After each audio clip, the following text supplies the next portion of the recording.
भारत और वियतनाम ने मंगलवार को अपने आर्थिक और रक्षा संबंधों को नई ऊर्जा प्रदान करने पर सहमति जताई और असैन्य परमाणु ऊर्जा, अंतरिक्ष जैसे क्षेत्रों में करीबी सहयोग की संभावना तलाशने का संकल्प जताया है।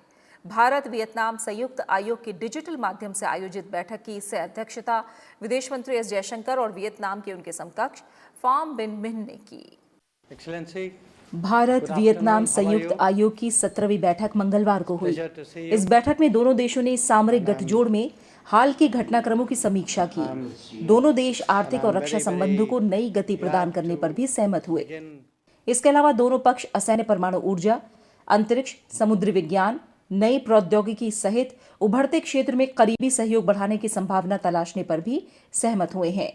बैठक में साझा हितों के मुद्दे पर चर्चा के साथ साथ कोविड-19 महामारी से निपटने को लेकर विस्तार से बातचीत हुई। विदेश मंत्री एस जयशंकर ने वियतनाम को भारत की नई आर्थिक क्षमताओं और मांगों का लाभ उठाने के लिए आमंत्रित किया। दोनों देशों के रिश्तों को लेकर विदेश मंत्री एस जयशंकर ने कहा कि भारत वियतनाम संयुक्त आयोग की 17वीं बैठक की समाप्ति हुई।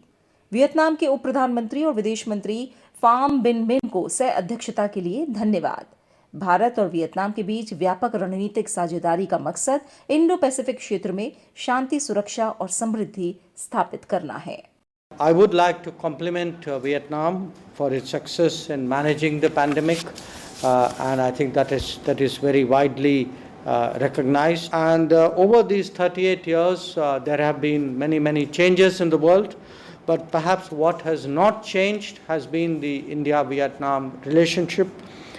This is long-standing, one with very strong foundations, which is based on mutual trust and understanding, on sensitivities to each other's concerns and aspirations, and very strong, consistent support for each other's national development.